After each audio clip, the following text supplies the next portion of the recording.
जय हिंद दोस्तों। आज पाकिस्तान ऑक्युपाइड कश्मीर के अंदर एक अल्टीमेटम दे दी गई है। कल तक अगर पाकिस्तान की आर्मी मुन्नी ने शर्तें नहीं मानी तो वो भारत के बॉर्डर के पास आ जाएंगे भारत के साथ कोऑपरेट करने के लिए। जी हां, ऐसी बातें इस समय चल रही हैं। एक अल्टीमेटम इश्यू कर दिया गया है जॉइंट अवामी एक्शन कमेटी के द्वारा और इन सब के बीच में भारत के अंदर अजित डोवल जी की मीटिंग वांग यी के साथ जो हुई उसके अंदर क्या क्या चीजें बातें हुई उसका खुलासा हुआ है और ईरान को लेके भी अजित डोवल जी ने कुछ चीजें कह दी हैं और रशिया के नेशनल सिक्योरिटी काउंसिल के लीडर्स के साथ भी आज डोवल जी की मीटिंग हुई और इन सब के बीच में भारत और इजराइल के बीच में बड़े डेवलपमेंट्स हो रहे हैं डिफेंस को लेके। और इंडियन एयरफोर्स की एक डॉक्यूमेंट ने आज ये खुलासा कर दिया कि भारत के 36 राफेल्स, जी हां, हमारे पास अच्छे कंडीशन में है। अब यहाँ पे नया चीज क्या हो गया है इसके बारे में भी बात करेंगे। और ब्लूमबर्ग ने आज एक आरोप लगाया है, एलिगेशन लगाया है कि डोनाल्ड ट्रंप का बेटा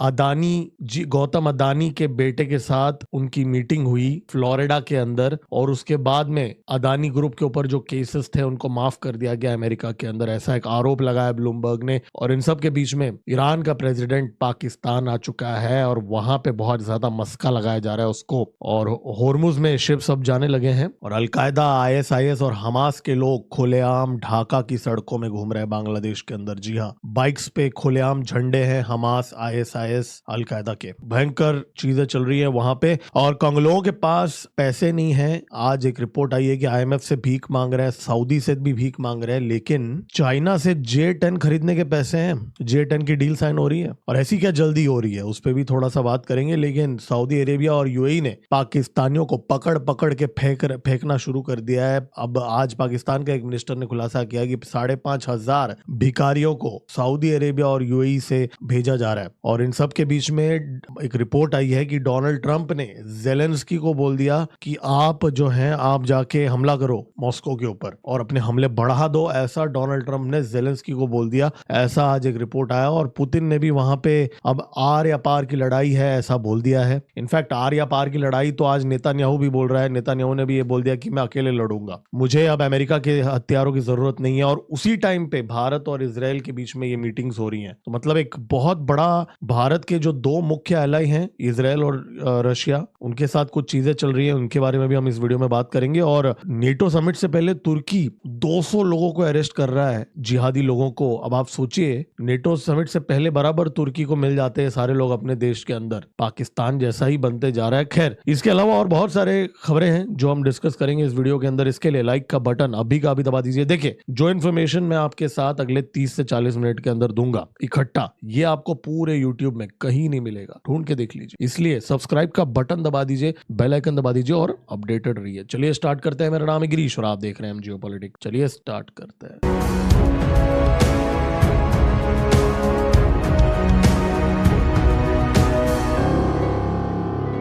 देखिए, पाकिस्तान ऑक्युपाइड कश्मीर के अंदर एक अल्टीमेटम दे दी गई है 24 आवर्स की और जॉइंट अवामी एक्शन कमेटी ने ये बोल दिया है कि अगर मुन्नी ने इस टाइम फ्रेम के अंदर इनकी शर्तें नहीं मानी, जी हाँ, शर्तें रखी जा रही हैं अब, और तो नहीं मानी तो फिर वो एक्शन लेंगे, उनको वायलेंस करने पे मजबूर किया जा रहा है, ऐसा दावा किया है। और आज नारे लग रहे थे कि ये वतन हमारा है, ऐसी नारे लग रही है इस समय पाकिस्तान ऑक्युपाइड कश्मीर के अंदर। अब एक वीडियो देख लेते हैं, एक नारा सुन लेते हैं कि इनके पास सिर्फ एक रास्ता है, मुज़ाकरात करो, तालबात हल करो, हमारी चीजें हमें दो, हमारी चीजें हमें दो और हमारे मुल्क से दफा हो जाओ, बस बाकी को हमारी चीजें हमें दो और हमारे मुल्क से दफा हो जाओ। लिटरली वहां पे स्टेज पे बैठ के हजारों लोगों के सामने बोल रहा है ये बंदा, ये लीडर सरदार अमान खान जैक का। और ये उस टाइम पे बोल रहा है जब मुन्नी ने ऑलरेडी फायरिंग के ऑर्डर्स दे दिए हैं, राइट? ऑलरेडी किडनैपिंग शुरू हो चुकी है और ऑलरेडी इन लोगों को मारा जा रहा है, फिर भी यहाँ पे इतना हिम्मत इन लोगों को आ रहा है ये सारी चीजें बोलने के लिए। तो ये चीज हमें बताता है कि वहां पे हालत कितना खराब है इस समय, कि लोग कितने मजबूर हो चुके हैं। और लोग, अब आप एक और क्लिप देख लीजिए। हम कल भी कहा था कि हम हजरत उस्मान रजी अल्लाह तआला अन्हु की पैरवी करेंगे, मजलूमाना अंदाज में अपनी जानें पेश करेंगे। आज का ये इज्तिमा इसको मामूली ना समझिएगा। मैं बिलखुसूस अपनी माओं बहनों और जो यहाँ पे मौजूद नहीं है तो बेसिकली ये बोल रहा है कि हम अपनी जान देने के लिए तैयार हैं। और वो बंदा ये बोल रहा है, उमर नजीर कश्मीरी जो है, एक सो कॉल्ड उसका नाम है, उसने ये कहा कि मुझे ये नहीं पता कि कल मैं जिंदा रहूंगा कि नहीं, ऐसा उसने कहा। उसने ये भी कहा कि उसको वो नहीं पता कि वो जेल में डाल दिया जाएगा या उसको टॉर्चर किया जाएगा पाकिस्तान आर्मी के द्वारा, फिर भी वो यहाँ खड़ा है, इसलिए इसको मामूली प्रोटेस्ट मत समझो करके वो डायरेक्ट वार्निंग दे रहा है यहाँ पे मुन्नी को, आसिम मुनीर को और पाकिस्तान आर्मी को। मतलब आप सोचिए, ये लोग को बिल्कुल भी डर नहीं है कि इन लोगों के साथ अगर पकड़ा जाए तो क्या क्या नहीं कर सकते पाकिस्तान आर्मी, आप समझ रहे हो ना। हालांकि उनकी पैंटें तो वो उतार रहे हैं, लेकिन एक प्रॉपर आर्मी के सामने यहाँ पे लोग खड़े हो रहे हैं। और अल्टीमेटम अनाउंस कर लिया गया है शौकत नवाज मीर। ये क्लिप देख लीजिए 20 सेकंड का, यहाँ पे प्रॉपर वार्निंग लंदन में जो एक प्रोटेस्टर है उसके द्वारा ये अनाउंसमेंट दिया गया है। क्या अनाउंसमेंट है? बहुत इंपॉर्टेंट मैसेज है मुजफ्फराबाद आजाद कश्मीर से। कोर मेंबर ज्वाइंट अवामी एक्शन कमेटी शौकत नवाज मीर साहब से अभी 2 मिनट पहले बात हुई है। उन्होंने कहा 23 जून को रावलाकोट धरने में नया एलामिया जारी होगा, जिसके बाद मार्च का फैसला होगा या भूख हड़ताल का या जीने मरने का, हम सब उसके साथ होंगे। जीने और मरने का फैसला होगा। अब इतना ज्यादा हाइप क्रिएट किया जा रहा है जून 23 का। अब कल हम लोग देखेंगे इस चैनल में कि होता क्या है। लेकिन ये जरूर है कि यहाँ पे अब माना ये जा रहा है कि भारत का जो एक बॉर्डर के पास ततरी नाम का एक जगह है, अब माना जा रहा है या तो ये लोग मुजफ्फराबाद जाएंगे। अगर उनको मुजफ्फराबाद जाने नहीं दिया जाएगा तो खबरें यहाँ आ रही हैं, मैं कुछ सोशल मीडिया पोस्ट देख रहा हूँ। अब इन चीजों को कंफर्मेशन जब होगा मैं आपको बताऊंगा, लेकिन सोशल मीडिया में बातें हो रही है कि वो भारत के बॉर्डर पे ततरी नाम के जो बॉर्डर पे हैं वो जा सकता है। आप देखिए, ये इससे पहले भी ये लोग प्रोटेस्टर्स वहां आए हैं। जब ट्रेड होता था पीओके के अंदर, उस टाइम पे, एक टाइम पे, अभी तो बंद है, उस टाइम पे ततरी वाले इलाके से होता था। अब ये लोग वहां पे पूंछ सेक्टर में है, बेसिकली हमारा जो पूंछ है उसके एकदम सामने है ततरी का एरिया, तो वहां पे ये लोग अब वहां पे आने का प्लान कर रहे हैं। ऐसी उड़ती हुई खबर आ रही है। हालांकि इस चीज को मैं आगे ट्रैक करके आप लोगों को बताऊंगा। सब्सक्राइब का बटन दबा दीजिए, अभी तक आपने नहीं दबाया तो, क्योंकि हम इन चीजों को डेली ट्रैक करते हैं। तो ये ऐसी बातें की जा रही है कि या तो हम भारत के पास जाएंगे या मुजफ्फराबाद जाएंगे। तो ये डायरेक्ट एक इंसल्ट है मुन्नी के लिए। और आई डोंट नो, हमारी सरकार ने इसके ऊपर कोई भी स्टेटमेंट नहीं दिया। मतलब एक बॉयलर प्लेट स्टेटमेंट जरूर दिया है आज मिनिस्ट्री ऑफ एक्सटर्नल अफेयर्स ने कि वहां की सरकार फेल्ड है, ऑपरेसिव है। मैं वो पढ़ के भी नहीं सुनाऊंगा, क्योंकि आपको पता है रणधीर जायसवाल जी कैसी लैंग्वेज यूज करते हैं, बहुत ही डिप्लोमेटिक लैंग्वेज है, उसमें आपको कुछ नया इंसाइट नहीं मिलेगा। बट उसके अलावा ऐसा कोई स्पेसिफिक एक्शन या कोई चीज नजर नहीं आई हमारे सरकार की तरफ से। और दूसरा, ये ख्वाजा आसिफ का जो एलिगेशन है, जो उसने कहा कि जी भारत इन्वॉल्व है, उसको एमईए ने बोल दिया कि ये पूरा फैब्रिकेटेड है और अपनी खुद की फेलियर पाकिस्तान बचा रहा है। और पाकिस्तान में ना ये ख्वाजा आसिफ जो बुड़बक है, मुफट जो है ख्वाजा आसिफ, उसके ऊपर बहुत नाराजगी है, क्योंकि लोगों ने ये देखा कि यार वो कश्मीर जो पाकिस्तान ऑक्युपाइड कश्मीरियों को वो बोल रहा है कि जी आपने लड़ाई नहीं है, पाकिस्तान आर्मी ने लड़ा है। कभी वो बोलता है हाँ वो आपने नहीं लड़ा। फिर 2-3 साल पहले का उसका वीडियो वायरल जा रहा है जहां उसने उल्टा बोला था। उसने बोला था कि नहीं जी पाकिस्तान आर्मी नहीं लड़ा, वहां के लोकल लोग लड़े। तो वो खुद ही थोड़ा कंफ्यूज्ड है, कुछ भी बोलते रहता है। जो in fact house of very angry by the comments made by Khwaja Asif over the weekend. I can say that. तो यूके के अंदर जो उनके जो हाउस ऑफ लॉर्ड के अंदर भी लोग बोलने लगे हैं कि पाकिस्तान के खिलाफ खड़े हो गए। अब कल तक जो भारत के खिलाफ बोलते थे, आज पाकिस्तान के खिलाफ बोल रहे हैं। अब थोड़ा भारत पे आते हैं। आज मोदी जी भी इनफैक्ट मिले नेशनल सिक्योरिटी एडवाइजर्स के साथ, सारे जो ब्रिक्स के देशों के साथ। उन्होंने ये देखिए, वांग यी एक तरफ मोदी जी की तरफ खड़ा है और दूसरे तरफ सर्गी शोइगु। तो एक तरफ रशिया है, एक तरफ चाइना है। तो क्या यहाँ पे भी कोई मैसेजिंग है? RIC का कोई मैसेजिंग है? क्योंकि आज रशिया के कुछ मीडिया आउटलेट्स ने भी रशिया चाइना इंडिया एक्सेस की बात की है। और वांग यी बोल रहा है, अब आज उसने एक स्टेटमेंट रिलीज किया कि भारत और चाइना को अब लॉन्ग टर्म पर्सपेक्टिव देखना चाहिए, थोड़ा ग्लोबल पर्सपेक्टिव से अपने रिलेशनशिप को देखना चाहिए। अब ये जो शब्द उसने यूज किया है, भारत और चाइना को ग्लोबल पर्सपेक्टिव से अपना रिलेशनशिप देखना चाहिए। अब ये ग्लोबल पर्सपेक्टिव का मतलब क्या? वो ये बोलने की कोशिश कर रहा है कि अमेरिका को काउंटर करने के लिए काम काम करना चाहिए। खैर ये चीनियों पे तो भरोसा तो हम कभी किसी पे भी नहीं करते, पर एक एटलीस्ट वर्बल सिग्नल ऐसे दिख रहा है। रेयर अर्थ मैग्नेट्स तो देते नहीं है, सप्लाई नहीं करते और ये सारी बातें करते हैं। आई थिंक इनको कम से कम 10-20 हजार ट्रुप्स तो हटा लेने चाहिए ना LAC से। थोड़ा दोस्ती का हाथ अगर बढ़ाना भी है तो ठीक है, पाकिस्तान को वेपन्स दे दो, क्योंकि ये लोग नहीं बेचेंगे, कोई और बेच देगा। और आज रशिया के जो नेशनल सिक्योरिटी काउंसिल के हेड सेर्गी शोइगु के साथ भी मीटिंग हुआ अजित डोवल जी का। ऑब्वियसली बात है, S-400 सुखोई 57 और पंतसीर मिसाइल सिस्टम और बहुत सारे जो भारत और रशिया के बीच में जो MRO फैसिलिटीज भी जो नई बनाने की बातें की जा रही हैं, टैंक्स के अपग्रेडेशन की बातें की जा रही है, स्पेयर पार्ट्स की बातें की जा रही है, ये सारी चीजों के बारे में डिस्कशन हुई। लेकिन अब एक उड़ती हुई खबर आई है कि रशिया भारत से ब्रह्मोस मिसाइल्स चाहता है। जी हाँ, रशिया भारत से अब ब्रह्मोस मिसाइल मांग रहा है, क्योंकि मैंने आपको कल बताया था जो इस डेली शो के अंदर हम आगे डिस्कस करेंगे कि कैसे यूक्रेन रशिया के जो फैक्ट्रीज है, मिसाइल फैक्ट्रीज, इलेक्ट्रॉनिक फैक्ट्रीज के ऊपर हिट कर रहा है इस समय। तो अब बहुत ही महत्वपूर्ण स्टेज आ गया है जहां पे रशिया और इजराइल, अभी अगला न्यूज इजराइल के ऊपर है, उस पर भी आता हूं। ये जो देश है ये भारत की तरफ देख रहे हैं, क्योंकि दोनों लड़ रहे हैं। अब आप सोचिए, भारत के दो दोस्त हैं, इजराइल और रशिया, दोनों लड़ रहे हैं। इजराइल को अब अमेरिका ने अबैंडन कर दिया एक तरफ से, एटलीस्ट पब्लिकली बोल रहा हूं, करेंगे सपोर्ट, ऐसा नहीं है, जूइश लॉबी है, लेकिन मोटा मोटा बता रहा हूं। और रशिया का हालत थोड़ा सा अभी खराब चल रहा है वहां पे यूक्रेन वॉर में। तो दोनों भारत के दोस्त वॉर में फंसे हुए हैं, दोनों भारत के पास आ रहे हैं इस समय, और इस टाइम पे हम इंडोनेशिया को बेच रहे हैं। खैर वो अलग बात है।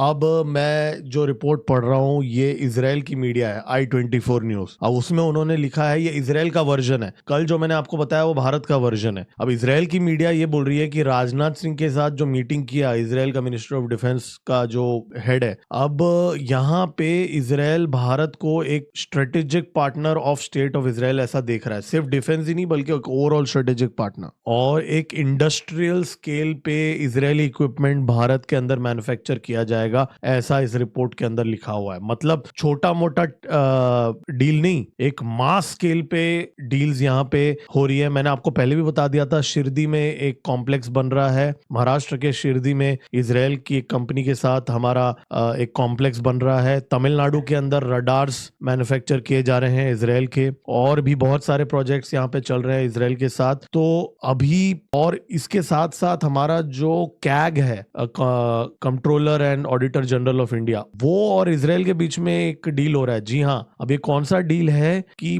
Artificial intelligence in public sector auditing, मतलब जो भारत के अंदर जो करप्शन वगैरह होता है, अब इजराइल टेक्नोलॉजी प्रोवाइड करेगा उसको आइडेंटिफाई करने के लिए। तो आप सोचिए किस लेवल का एंगेजमेंट चल रहा है। और बाकी रॉ और मोसाद के बीच में जो एंगेजमेंट है वो अलग लेवल का है। मैं आपको बस थोड़ा सा हिंट दे देता हूं, आजकल हर हफ्ते 2 पाकिस्तानी टेरर मॉड्यूल्स पकड़े जा रहे हैं। कैसे पकड़े जा रहे हैं और अचानक कितना तेज गति बढ़ कैसे गया है, बस इतना बोलूंगा, बाकी आप समझदार हैं। और हाँ, जॉइंट थ्रेट भी है, हमास कश्मीर के अंदर अपने इनरोड्स कर रहा है, और हमास ढाका के अंदर भी इनफैक्ट पहुंच चुका है। जी हाँ, आज मैं आपको थोड़ी देर बाद उसके बारे में बात करेंगे। तो उससे डील करने के लिए भी तो बहुत स्ट्रेटेजिक पार्टनरशिप है इजराइल और रशिया हमारे लिए। हालांकि रशिया का एक अलग एंगल है जो थोड़ी देर बाद में बात करूंगा। और हाँ, मैं एक चीज आप लोगों को बताना भूल गया, ये जो वैंग यी के साथ जब मीटिंग हुआ अजित डोवल जी का, तो एक इंटरेस्टिंग सी बात है कि वैंग यी ने ये जो चाइना को एक्सपोज करने का जो मुहिम चल रहा है आजकल भारत के ट्विटर के अंदर, जो वीडियोस वायरल हो रहे हैं कि चाइना के अंदर जो कास्ट सिस्टम है और जो गंदगी है, उसको लेके इनडायरेक्टली वैंग यी ने बोला कि पीपल्स टू पीपल्स कॉन्टैक्ट में हमें एक all sectors of society to form correct perceptions and build a solid public opinion and social foundation for improving bilateral relations. तो मतलब ये पूरा वो शी शैंग वाला जो ट्रेंड चल रहा है उसको लेके वैंग यी ने बोल दिया। मतलब अब आप सोचिए वहां तक पहुंच गया। लेकिन ये लोग कितने दोगले हैं ये चाइनीज लोग, ये लोग खुद उनके देश के अंदर भारत के गंदे गंदे चुने हुए गंदे गंदे वीडियोस फैला रहे हैं टिकटॉक के अंदर। ठीक है, पूरा भारत का, ठीक है, भारत में भी प्रॉब्लम तो है क्लीनलीनेस का, इसमें कोई दो राहें नहीं है, वो एक अलग बात है, लेकिन जानबूझ के चाइना उसको एम्पलीफाई कर रहा है, राइट। तो वो काम तो चाइना ने बंद नहीं किया आज तक, राइट। और हमको यहाँ पे वैंग यी लेक्चर लेक्चर दे रहा है कि एक सही परसेप्शन होना चाहिए पीपल्स टू पीपल्स कांटेक्ट के अंदर। तो भाई आज एक और मसालेदार खबर आई है, वो ये है कि जो रफेल है भारत के, उनको लेके खबर है कि एक आरएफपी निकला है यहाँ पे हमारी सरकार के द्वारा कि 36 रफेल्स, यहाँ पे लिखा हुआ है, ये जो आरएफपी का स्कैन कॉपी आपको दिखा रहा हूं मैं, यहाँ पे क्लियरली लिखा है the contract provided a supply of 36 aircraft and associated equipment, और यहाँ पे क्लियरली 36 रफेल एयरक्राफ्ट लिखा हुआ है। अब साफ साफ लिखा हुआ है यहाँ पे the proposal should cater the operation of 36 Rafale aircraft at a rate of 150 flying hours per aircraft per year. तो इसका पूरा मेंटेनेंस का एक 5 महीने का एक एडहॉक कॉन्ट्रैक्ट चल रहा है। हमारा लंबा कॉन्ट्रैक्ट से पहले एक एडहॉक कॉन्ट्रैक्ट कर रहे हैं। पॉइंट वो नहीं है, पॉइंट ये है कि 36 रफेल का नंबर यहाँ पे आया। इसका मतलब क्या है? इसका मतलब ये है कि बहुत बड़ा खेला हो चुका है पाकिस्तानियों के साथ, और सोशल मीडिया पे जीतना तो चलो छोड़ दीजिए, सोशल मीडिया पे आवाज करना, एक्स पे पोस्ट करना, इंस्टाग्राम पे पोस्ट करना, इससे जंग नहीं जीती जाती। जंग हार्डवेयर के डिस्ट्रक्शन से जीती जाती है। जैसे उनके 12 एयरबेसेस को ध्वस्त किए ना, उससे जीती जाती है। तो ये जो सोशल मीडिया में जितना चाहे भौंकले, जो हमारे डिकॉयज हैं, बंशी, लक्ष्य और भी कुछ चीजें हैं जो हमने बताया नहीं है फॉर ऑपरेशनल रीजन। अब सिर्फ सोशल मीडिया में किसी जाहिल जिहादी 2% के लो आईक्यू पाकिस्तानी को रिप्लाई करने के लिए हम अपने नेशनल सीक्रेट्स रिवील नहीं कर सकते ना। भौंकने दो। आसिम मुनीर के नाजायज बाप को, गोरे बाप को फ्लोरिडा से भौंकने दो। कोई सीरियसली लेता है क्या? इस पूरे विश्व में आप मुझे कोई एक ऐसा देश बता दीजिए जो उसको सीरियसली लेता हो। इवन पाकिस्तानी खुद भी उसको सीरियसली नहीं लेते। उस व्यक्ति को जो अपना हर घंटे में, जो प्रेसिडेंट फ्लोरिडा में बैठा हुआ है, वॉशिंगटन में बैठा हुआ है, अपना ओपिनियन चेंज कर देता है, उसको कन्विंस करने के लिए या जाहिल 2% के अनपढ़ गवार लो आईक्यू पाकिस्तानियों को प्रूव करने के लिए हम अपने नेशनल सीक्रेट्स रिवील नहीं करेंगे। तो ये चीज एकदम स्पष्ट हो चुका है। और हाँ, अभी भी कोई अगर लो आईक्यू लोग ये अगर देख रहे हैं, वो बोलेंगे कि जी आरएफपी तो क्या है, वो तो कुछ भी प्रिंट करके लिखते हैं। जाहिलों, बात ये है कि ये government to government contract, government to private sector का कॉन्ट्रैक्ट है। यहाँ पे पूरी जो हंड्रेड्स ऑफ एम्प्लॉयज है, गवर्नमेंट एम्प्लॉयज हैं, बाकायदा चेकिंग होती है। अगर एक 30 एयरक्राफ्ट आपके पास है और आपने कॉन्ट्रैक्ट 36 का दे दिया ना, पैसे आपने 36 के दे दिए, तो इसको करप्शन और फ्रॉड माना जाता है, स्कैम माना जाता है नेशनल लेवल का। ठीक है, कैग की ऑडिट होती है, बहुत सारे ऑडिट्स होते हैं। आपको अगर सरकार का काम आप में से किसी ने किया है, एक छोटी सी पेंसिल खरीदने के लिए इतनी ब्यूरोक्रेसी होती है। आप सोचिए फाइटर जेट का मेंटेनेंस का एक कॉन्ट्रैक्ट में कितने चेक्स एंड बैलेंसेस होते हैं। ठीक है, तो ये गुड इनफ प्रूफ है। अब इसके आगे हमें किसी को बताने की जरूरत नहीं, लेकिन हमारे लिए बहुत बड़ा गुड न्यूज है दोस्तों, खुशखबरी है हमारे लिए। हम बहुत आगे हैं ये चीनी और जाहिल पाकिस्तानियों से, और इवन अमेरिकन से भी। बाय द वे, एक और अपडेट भी है, मुझे पहले ही बताना था ये चीज कि हमारे जो chief justice of the Supreme Court of India Suryakant ji आज रशिया के सुप्रीम कोर्ट के जो चेयरमैन इगोर क्रासनोव के साथ आज वो मिले रशिया के अंदर। जी हाँ, अब देखिए मैं आपको ये बता दूं कि उन्होंने अब रिसेंटली एक बयान दिया था, कॉकरोचेस बुलाया था यूथ को, और उसके बाद में न्यूयॉर्क से, अमेरिका से कोई आ गया था यहाँ प्रोटेस्ट करने के लिए, और जो पूरी कंट्रोवर्सी हो गई थी, ये वही चीफ जस्टिस सूर्यकांत जी है। अब एफएसबी को क्या कोई इंफॉर्मेशन है, क्या है, वी डोंट नो। अब आगे मैं कुछ बोलना नहीं चाहता हूं, आप स्पेकुलेट कर सकते हैं। और देखिए, आज अमेरिका के अंदर एक खबर को वायरल की जा रही है। ब्लूमबर्ग ने आज एक आरोप लगाया, एलिगेशन लगाया है कि गौतम अदानी के जो बेटे हैं, जीत अदानी आई थिंक उनका नाम है, तो वो डोनाल्ड ट्रंप के बेटे के साथ मिले फ्लोरिडा के अंदर, और उसके बाद में जो डिपार्टमेंट ऑफ जस्टिस ने जो केस लगाया था अदानी ग्रुप के ऊपर, उसको खारिज कर दिया था, और एक सेटलमेंट, आई थिंक एक सेटलमेंट रीच हुआ था। अब इसका जो टाइमलाइन है मैं आपको बता देता हूं, यहाँ पे मेरे सामने है। डिपार्टमेंट ऑफ जस्टिस नवंबर 2024 में उन्होंने ये जो केस है, ये केस लगाया है। $265 मिलियन ब्राइबरी का उन्होंने एक एलिगेशन लगाया था, और फिर ये नवंबर नवंबर 2024 की बात है। फिर लेट 2025 में अकॉर्डिंग टू ब्लूमबर्ग और वेस्टर्न मीडिया रिपोर्ट, अगेन ये मैं न्यूज पढ़ रहा हूं, मुझे नहीं पता ये क्या है, कितना सच है, वेस्ट की मीडिया में दावा किया गया है कि लेट 2025 में गौतम अदानी जी के जो बेटे हैं जीत अदानी, वो वहां गए और फिर मारा लागो रिजॉर्ट है ट्रंप का जो फ्लोरिडा के अंदर, वहां पे उनकी मीटिंग हुई डोनाल्ड ट्रंप जूनियर के साथ। और फिर नवंबर 2025 में अहमदाबाद में एक सीक्रेट मीटिंग हुई डोनाल्ड ट्रंप जूनियर की वापस उनके साथ, और इस बार गौतम अदानी के साथ ही मीटिंग हो गई, ऐसा इस रिपोर्ट में लिखा हुआ है। और उस टाइम पे ये चार्जेस ऑलरेडी पेंडिंग थे। और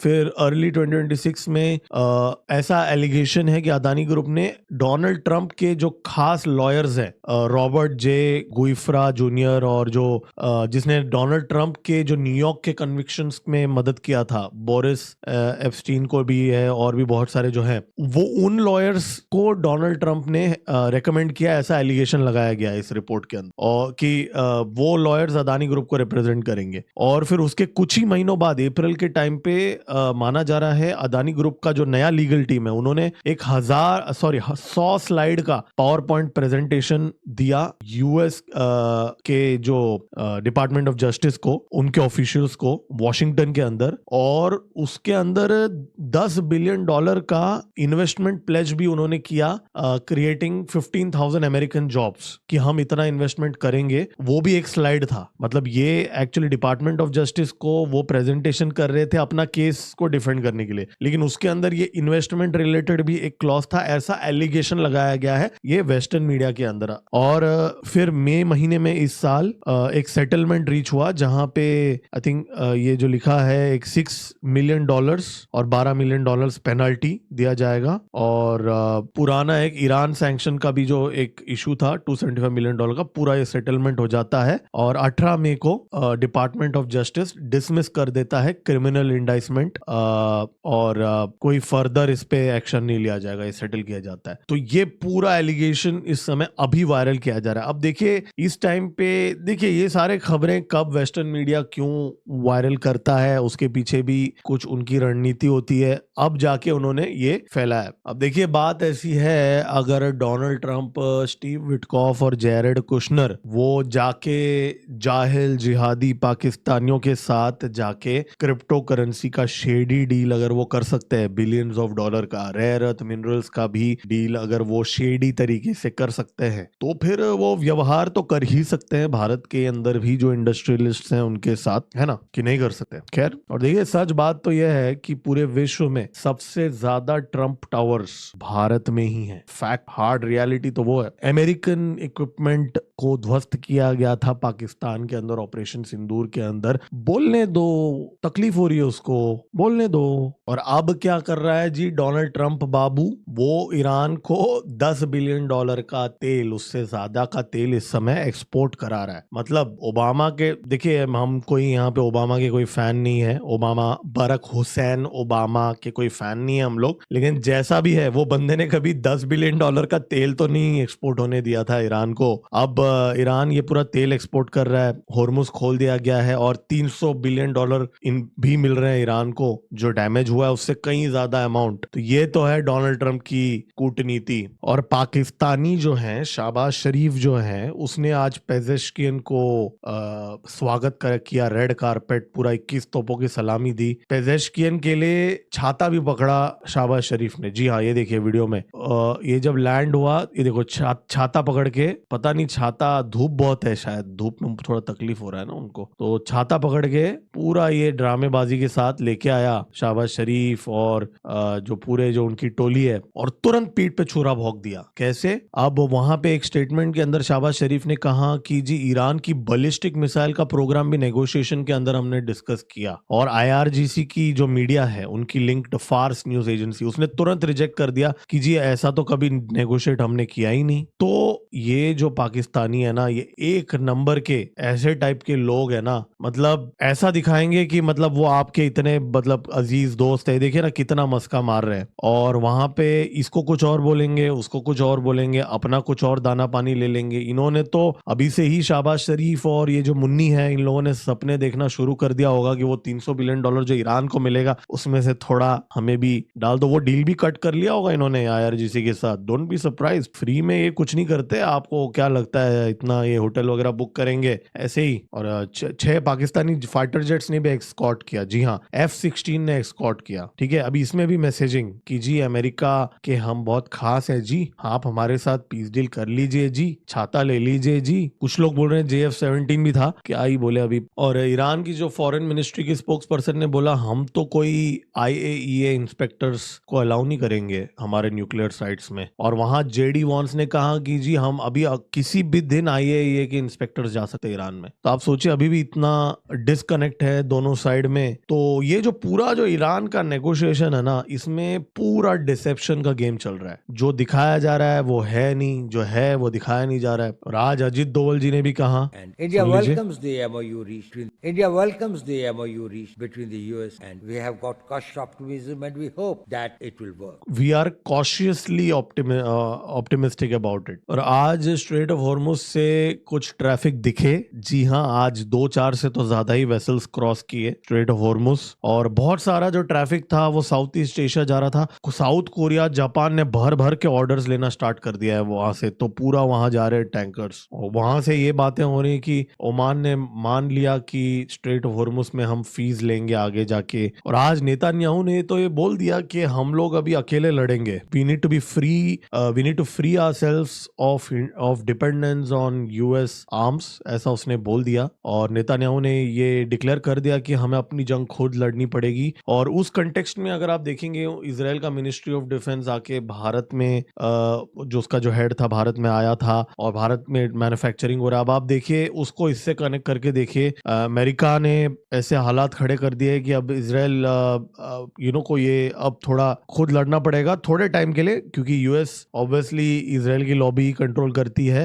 लेकिन अभी फिलहाल थोड़ा अमेरिका के पास शॉर्टफॉल चल रहा है हथियारों का, इसलिए यहाँ पे टाइम बाय किया जा रहा है। देखिए भारत के पड़ोसियों पे आते हैं, कंगलुओं पे आते हैं। अब आप देखिए कंगलू जो हैं बांग्लादेशी, वो अब ITFC जो इस्लामिक ट्रेड फाइनेंस कॉर्पोरेशन, जो OIC कंट्रीज ही चलाते हैं, 52 जो ऑर्गेनाइजेशन ऑफ इस्लामिक कॉर्पोरेशन जो है वो ही लोग चलाते हैं, उनसे $2.8 बिलियन का लोन मांग रहे हैं तेल खरीदने के लिए, LNG खरीदने के लिए और फर्टिलाइजर्स खरीदने के लिए। ठीक है, इनके पास कुछ पैसे वैसे है नहीं। ठीक है, और ये भारत से भी अब रिसेंटली खबर आया था कि राइस मांग रहे हैं, बराबर पैसे नहीं है, सस्ते दामों में राइस चाहिए। और ऊपर से उनके पार्लियामेंट में उनका BNP का खास आदमी बोलता है कि हमारे वेस्ट बंगाल के चीफ मिनिस्टर के ऊपर एक्शन लेना चाहिए। पता नहीं किस बात का एक्शन, चलो ये तो जहर उगलते ही है। ऊपर से अब जाके कंगलू जिनके पास पैसे नहीं है, जो जहर उगलते हैं, lowest form of human behaviour दिखा रहे हैं इस समय, वो लोग चाइना जा रहे हैं और J-10 का डील कर रहे हैं। जी हाँ, $40 मिलियन का एक जेट है, सस्ते में ले रहे हैं, और J-10 24 J-10 मिल रहा है चाइना से। और उनकी डिलीवरीज, अब ये ध्यान से सुनिए, इनकी जो डिलीवरीज हैं ये इस साल के एंड से ही स्टार्ट हो जाएंगी, ऐसी खबरें आ रही हैं। अब कितना एक्यूरेट है हम देखेंगे, लेकिन at least news main stream media में डिस्कशंस चल रही हैं। मान लेते हैं इस साल के एंड में ना भी आए, अगले साल तक तो आ जाएगा J-10 के डिलीवरीज चाइना की तरफ से। और आप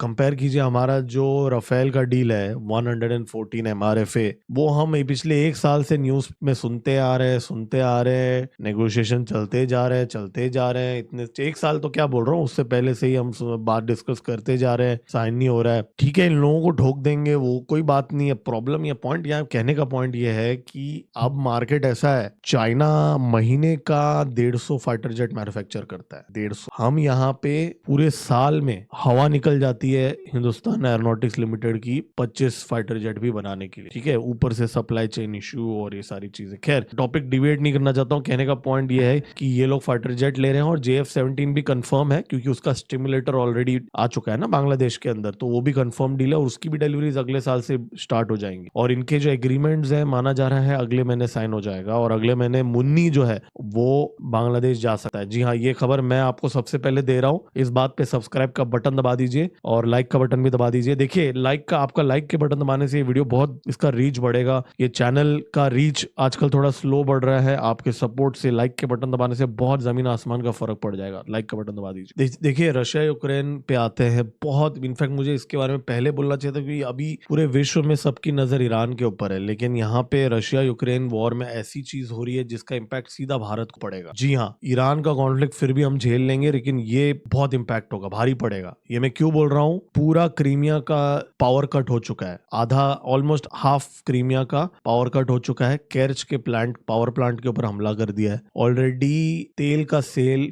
डीजल और पेट्रोल का सेल बंद कर दिया है क्राइमिया के अंदर, सिर्फ मिलिट्री पर्पस के लिए सेल्स अलाउ कर रहे हैं। रशिया के बहुत सारे शहरों के अंदर पेट्रोल और डीजल मिल नहीं रहे हैं, ऑयल रिफाइनरीज पे हमले हो रहे हैं। और आज रिपोर्ट ये आई है कि जेलेंस्की को डोनाल्ड ट्रंप ने अप्रूवल दे दिया। Ukraine believes it secured Trump's backing to act more boldly towards Russia, मतलब और ज्यादा ठोक दो रशिया को, ऐसा ट्रंप ने जेलेंस्की को बोल दिया। ऐसा यूक्रेन की मीडिया में बातें चल रही है और वो दिख भी रहा है। क्यों? क्योंकि जेलेंस्की को अब इतनी हिम्मत आ रही है कि वो आज उसने बोल दिया कि Ukraine warns Russia at United Nations, get out before it's too late, you will never hold occupied land. मतलब सीधा यूक्रेन धमकी दे रहा है रशिया को, बाहर निकलो वरना हम क्या करें। अब इतनी हिम्मत जेलेंस्की को कहां से आ गई? उसका तो पूरा शहर का शहर साफ कर दिया, तो इतनी हिम्मत कहां से आ रही है? इतनी हिम्मत यहां से आ रही है जो देख रहे हो आप। ट्रंप ने इसको अप्रूवल दे दिया है और ये एक थियरी को हम सच मान सकते हैं क्योंकि इस समय, अब कल की ही बात है, ड्रोन स्ट्राइक से इलेक्ट्रॉनिक फैक्ट्री के ऊपर हमला कर दिया यूक्रेन ने। अब रशिया के जो मिसाइल प्रोडक्शन है, ड्रोन प्रोडक्शन है, वो पूरा इंपैक्ट हो गया। भारत के S-400 सिस्टम का भी सप्लाई चेन यहाँ पे इंपैक्ट हो गया। तो ये पूरा जो कर रहा है यूक्रेन, तो ये तो बहुत भयंकर चीजें कर रहा है यहाँ पे भारत के लिए। मैं वापस आपको बोल रहा हूँ, हमारा 35% तेल रशिया से आता है, हमारा 60 to 70% equipment, defence equipment Russia से है। बस आप इतना याद रखिए। और बाकी मोदी जी की मीटिंग्स आजकल जेलेंस्की से ज्यादा होने लगी हैं और जेलेंस्की ने कुछ महीने पहले बोला भी था कि एक डिफेंस डील यूक्रेन और भारत के बीच में होने वाला है। और अब रशिया अचानक पाकिस्तान के साथ एंगेज कर रहा है ट्रांस अफगान रेलवे लाइन के लिए, जो कजाकिस्तान से पाकिस्तान के लाहौर और कराची तक रेलवे लाइन जाएगा। तो ये सारी चीजें हम आगे नजर रखेंगे इन चीजों पे। ठीक है, वैसे कोई प्रॉब्लम नहीं है हमारा और रशिया के बीच में, लेकिन ये सारी चीजें कोइंसिडेंस नहीं है, मैं सिर्फ इतना कहूंगा। चलो जी, बहुत हो गई सीरियस बातें, अब समय है कॉमेडी टाइम का। और कॉमेडी माने पाकिस्तान। तो भाई आज कौन सा क्लिप है? आज ये पाकिस्तान का मिनिस्टर उनके सेनेट में क्या बोल रहा है, ये सुन लेते हैं। बार बार कहा जाता है कि आप लोगों को डिपोर्ट करते हैं। जनाब स्पीकर, हमें तो कोई शौक नहीं। मुझे ये बताइए, अगर सऊदी अरब, हमारा दोस्त मुल्क, हमें 5,500 भिखारी पकड़ कर दे और कहे कि ये आपने भेजे हैं, तो हम क्या करें? अगर इसी तरह यूएई हम पर सवाल उठाए कि ये बेकारी या इसी तरह के ऐसे इलीगल लोग आए हैं, तो हम क्या करें? जनाब स्पीकर, हमने एक प्रोफाइल सिस्टम बनाया है। इस प्रोफाइल सिस्टम में हर फर्स्ट टाइम जो ट्रेवल करता है उसके लिए पूरा एक सिस्टम है, उसके लिए हमने डेस्क बनाया है। क्योंकि जनाब स्पीकर, यहां से लोग तो पासपोर्ट वीजे पे ही जाते हैं, लेकिन आगे से जाके वो गायब होते हैं।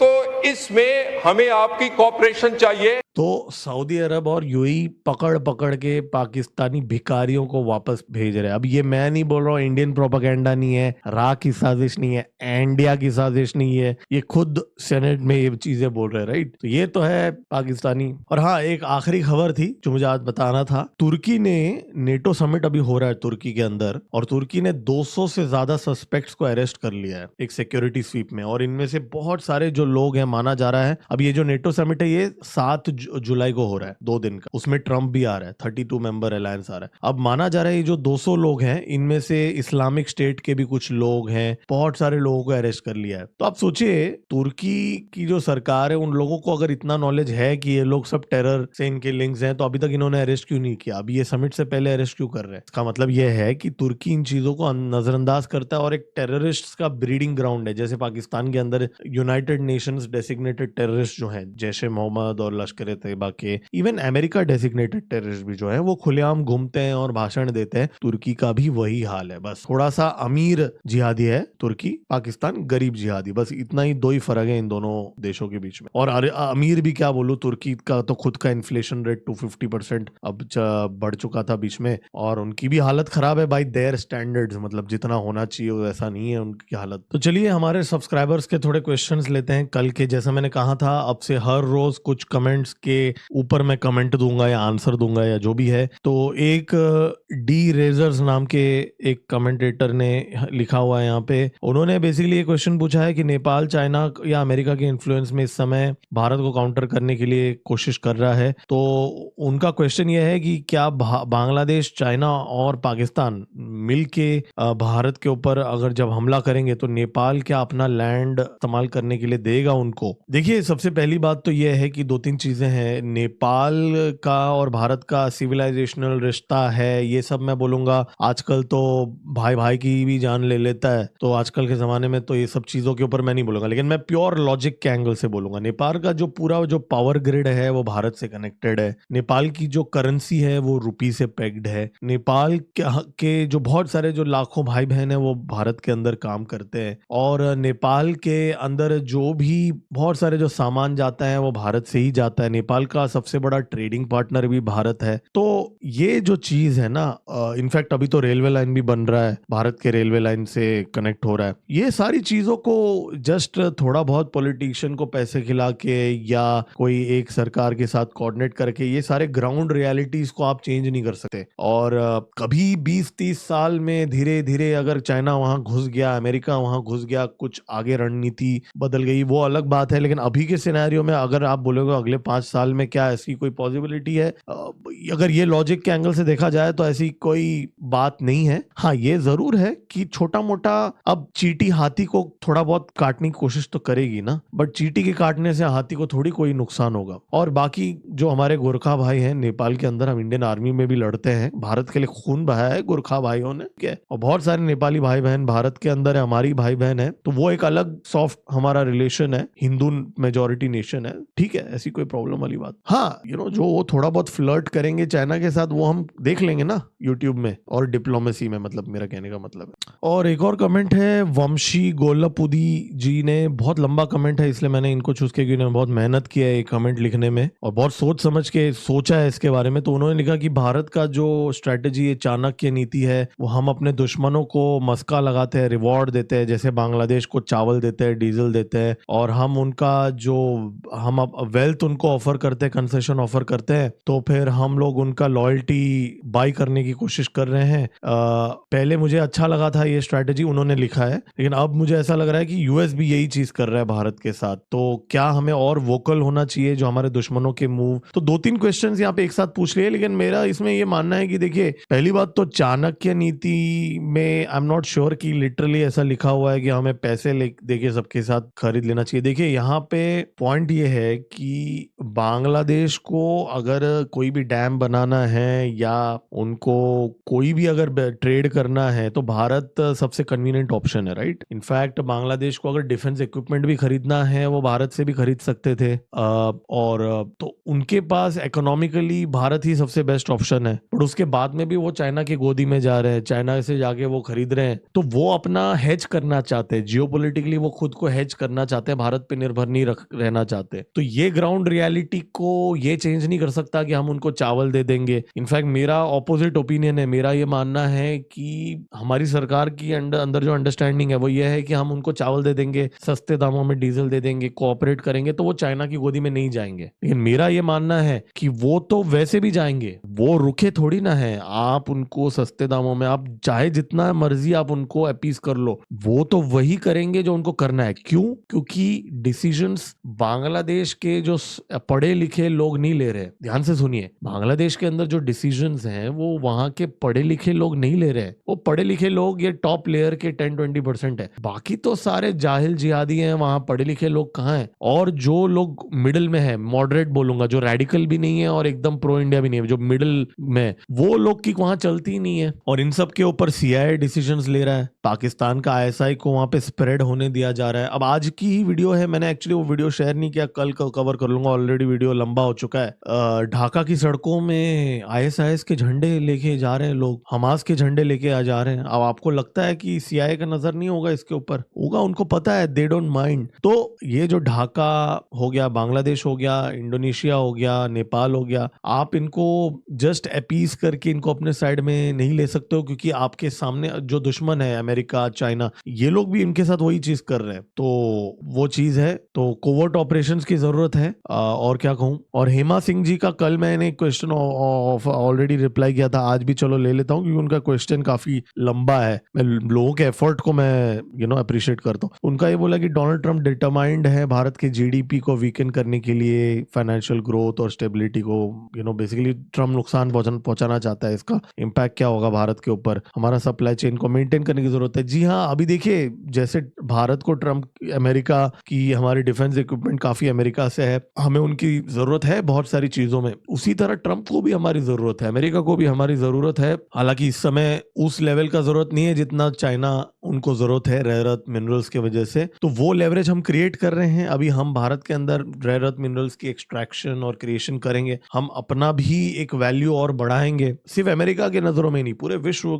में हमारा, हम और ज्यादा, जैसे डिफेंस में हमने अपना बनाया, वैसे हम सेमीकंडक्टर और रेयर अर्थ में भी बनाएंगे। और जब वो हमारा उतना बढ़ेगा औदा और $10 ट्रिलियन डॉलर इकोनॉमी बनेंगे, तब हम और ज्यादा इंडिस्पेंसेबल हो जाएंगे। तो आपका क्वेश्चन मैं समझ सकता हूं। अभी वो एक नाजुक फेज में है हम, जहां हम अभी तक वहां पहुंचे नहीं है, लेकिन हम उस तरफ बढ़ रहे हैं। तो अभी हमें अगले 3-4 साल बस मैनेज करना है, बैलेंस करना है। तो दोस्तों, आगे हम इन चीजों को ट्रैक करेंगे कि पीओके में क्या चल रहा है, इसलिए सब्सक्राइब का बटन दबा दीजिए और बेल आइकन दबा दीजिए। देखिए, जो इन्फॉर्मेशन मैंने अभी आपसे शेयर किया है इकट्ठा इतने कम टाइम में, ये आपको ढूंढ लीजिए, आप यूट्यूब में नहीं मिलेगा आपको, आप ढूंढ लीजिए, मिलेगा तो कमेंट में मेरे को लिंक जरूर भेज दीजिएगा। एक साथ इतना सारा इन्फॉर्मेशन, इसके लिए सब्सक्राइब का बटन दबा दीजिए और लाइक का बटन दबा दीजिए। देखिए, बहुत समय लग जाता है ये इन्फॉर्मेशन इकट्ठा करने के लिए। इसके लिए क्यूआर कोड आपके सामने है, आप कंट्रीब्यूट करके इस चैनल को सपोर्ट कर सकते हैं, चाहे कोई भी अमाउंट हो या कुछ भी हो, आप कर सकते हैं। ये हम इस चैनल को ग्रो करने में री इन्वेस्ट करेंगे और इंप्रूव करेंगे हमारी क्वालिटी को। इसके लिए